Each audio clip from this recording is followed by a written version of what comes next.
नमस्कार दोस्तों, मैं हूं राजेश और आप देख रहे हैं learning with Rajesh YouTube channel.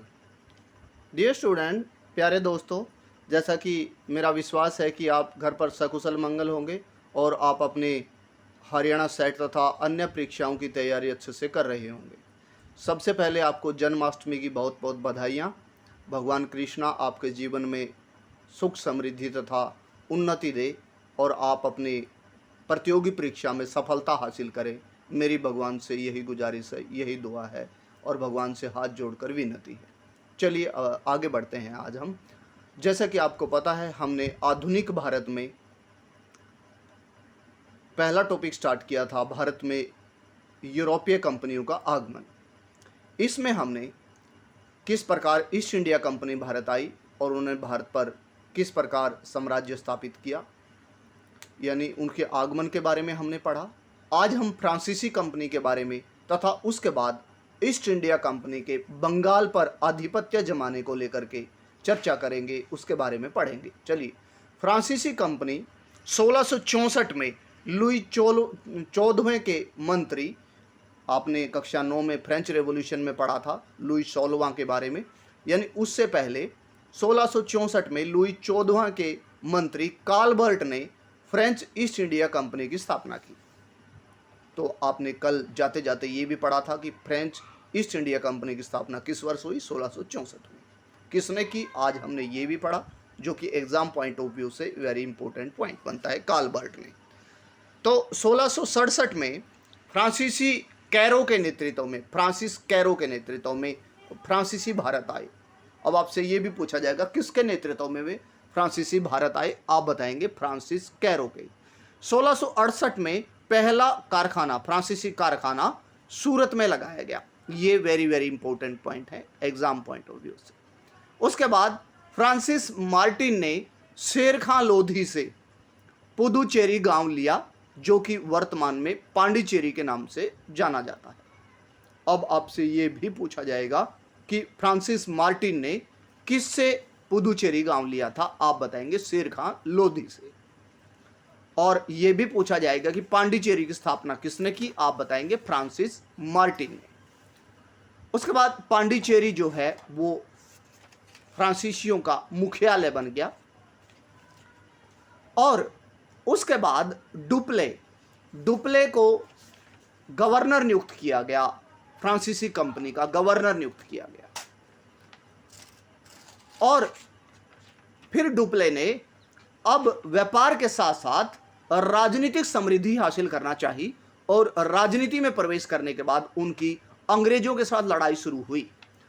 इन लड़ाइयों को, अंग्रेजों और फ्रांसीसियों के बीच हुई लड़ाइयों को कर्नाटक के युद्ध कहा जाता है इतिहास में। तो आप बताएंगे कि कर्नाटक के 3 युद्ध उनके बीच में हुए। पहला युद्ध कर्नाटक का 1746 से 1748, और किस किस के बीच में? यानी आप बताएंगे कि अंग्रेजों का नेतृत्व बर्नेट कर रहे थे तथा फ्रांसीसियों का नेतृत्व डुप्ले कर रहे थे।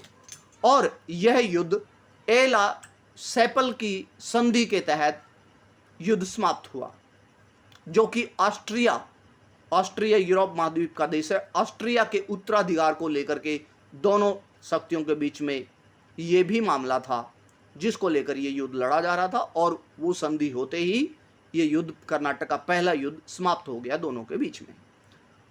आगे हम पढ़ेंगे, यानी आपसे एग्जाम में यही पूछा जाएगा, सबसे पहले कर्नाटक का प्रथम युद्ध हुआ किस वर्ष? आप बताएंगे 1746 से 48। अब आपसे पूछा जाएगा कि अंग्रेजों का नेतृत्व कौन कर रहा था? आप बताएंगे बर्नेट, और फ्रांसीसियों का डुप्ले। संधि कौन सी के तहत समाप्त हुआ? आप बताएंगे एला सेपल की संधि। उसके बाद कर्नाटक का द्वितीय युद्ध, जो कि 1749 से 1754 के बीच में हुआ, जिसमें अंग्रेजों का नेतृत्व क्लाइव कर रहे थे, जबकि फ्रांसीसियों का नेतृत्व डुप्ले कर रहे थे।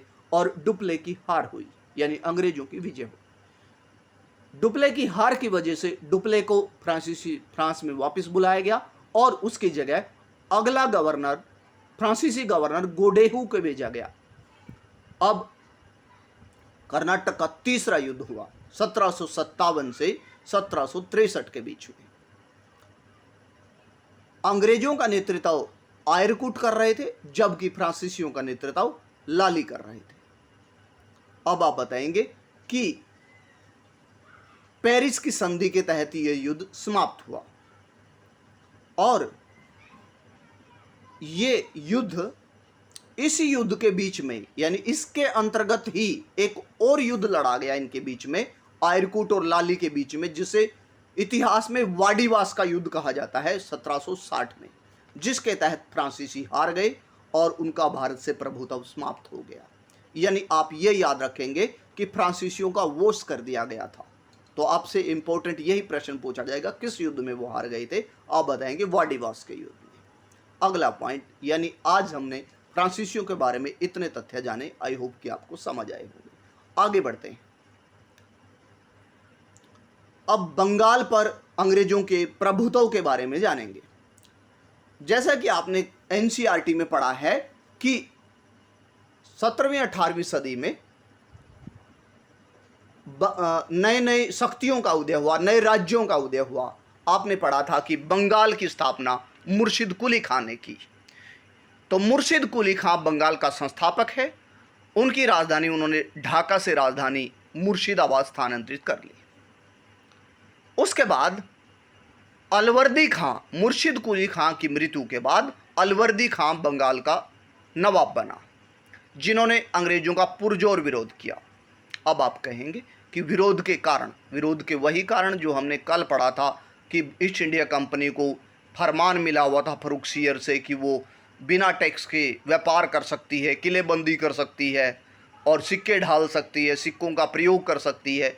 तो ऐसे में नवाबों को ये बात पसंद नहीं थी।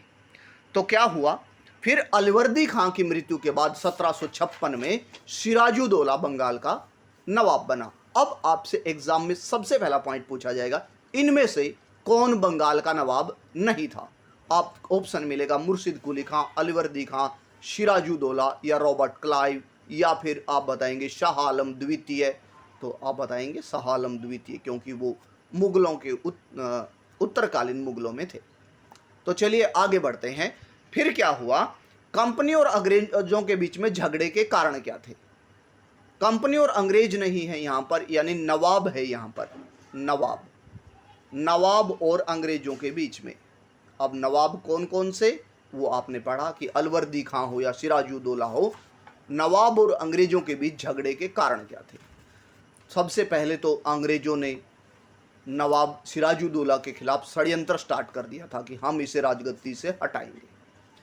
फिर वो किलेबंदी करने लगे थे अपनी मर्जी से, और वो कर मुक्त व्यापार करना चाहते थे। अंग्रेज कर मुक्त व्यापार करना चाहते थे, ये मंजूर नहीं था सिराजुद्दौला को। और वो दस्तक, यानी जो फर्रुखसियर से उन्हें फ्री पास यानी व्यापार करने का, आयात निर्यात में ढील का मौका मिला था, जिसे इतिहास में दस्तक कहा जाता है। आपसे ये भी प्रश्न पूछा जा सकता है। तो उसका प्रयोग वो दुरुपयोग कर रहे थे कंपनी के निजी कर्मचारी। तो ऐसे में सिराजुद्दौला ने कंपनी पर धावा बोल दिया। सबसे पहले उन्होंने कासिम बाजार पर हमला किया।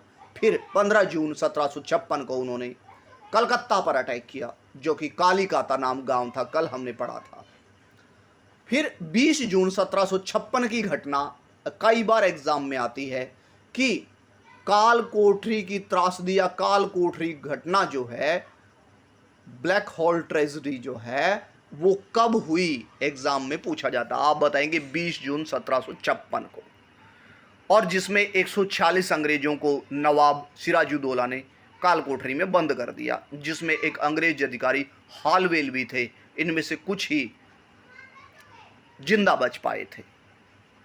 उसके बाद क्लाइव को मद्रास से बुलाया गया कि सिराजुद्दौला ने धावा बोल दिया है, वो अंग्रेजों के खिलाफ कड़ा रुख अपनाए हुए हैं। तो क्लाइव को मद्रास से बुलाया गया अक्टूबर 1756 में, और क्लाइव ने अपनी सेना की सहायता से 2 जून 1757 को बजबज नामक स्थान और कलकत्ता स्थान जो बंगाल में है, कलकत्ता बंदरगाह जो है, शहर है, उस पर पुनः अधिकार कर लिया।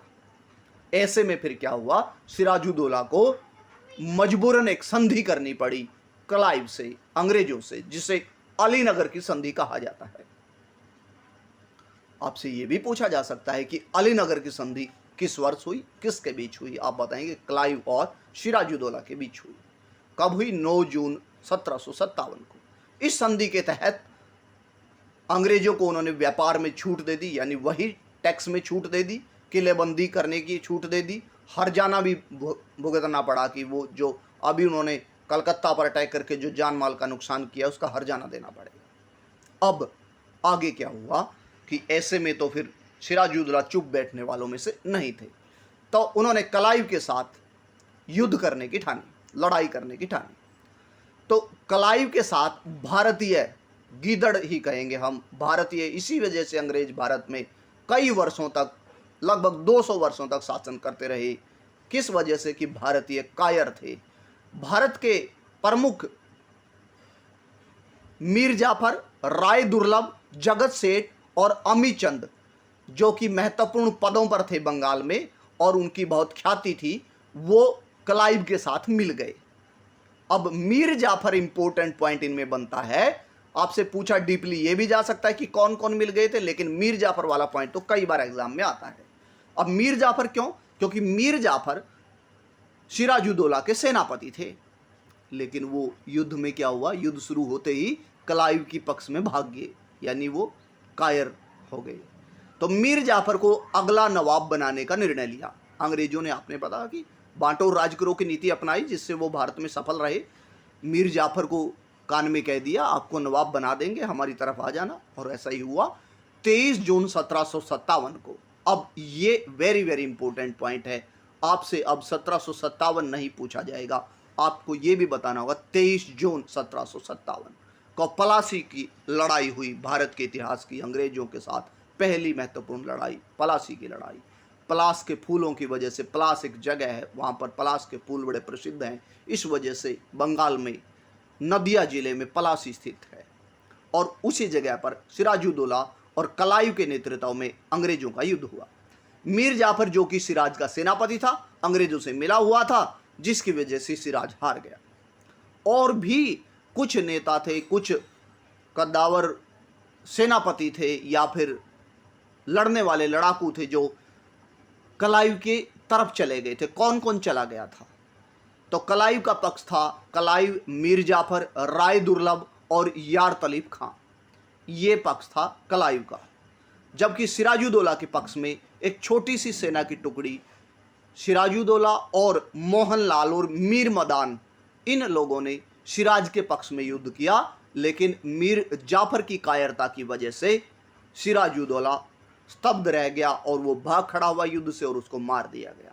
इस प्रकार पलासी की लड़ाई अंग्रेजों के लिए भारत में नींव साबित हुई। आगे बढ़ते हैं। अब हुआ 1760 में बंगाल के गवर्नर बेंसीटार्ड और मीर कासिम के बीच में समझौता हुआ।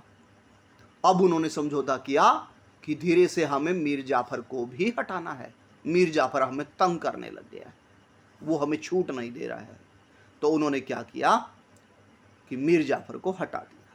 और मीर कासिम ने फिर राजधानी, हमने पढ़ा था कि पहले ढाका से मुर्शिदाबाद बदली, मुर्शिदाबाद से मुंगेर बनाई गई, यानी मीर कासिम ने अपनी राजधानी मुर्शिदाबाद से मुंगेर स्थानांतरित कर ली। फिर क्या हुआ? 1763 में मीर कासिम को भी हटा दिया गया और दोबारा से मीर जाफर को ला दिया गया। ये आपको थोड़ा सा टिपिकल पॉइंट लगेगा, लेकिन याद रखना होगा कि पहले उन्होंने 1757 की लड़ाई के बाद मीर जाफर को बना दिया, फिर मीर कासिम से चुगली करके यानी कूटनीति करके उन्होंने मीर जाफर को हटा दिया, फिर दोबारा से मीर कासिम को हटाकर मीर जाफर को नियुक्त कर दिया। और फिर क्या हुआ कि जाफर को फिर दोबारा नियुक्त करने पर मीर कासिम भड़क गया। मीर कासिम ने लड़ाई की तैयारी कर ली कि अब अंग्रेजों से दो हाथ करने हैं। तो मीर कासिम ने अपने पक्ष में किस किस को लिया? ये वेरी वेरी इंपॉर्टेंट पॉइंट है एग्जाम के लिए कि बक्सर के युद्ध में मीर कासिम की तरफ से कौन कौन युद्ध लड़ रहा था, आप बताएंगे। मुगल नवाब शाह आलम द्वितीय और अवध के नवाब शुजा-उद-दौला, ये मीर कासिम की तरफ से बक्सर की लड़ाई में लड़ रहे थे।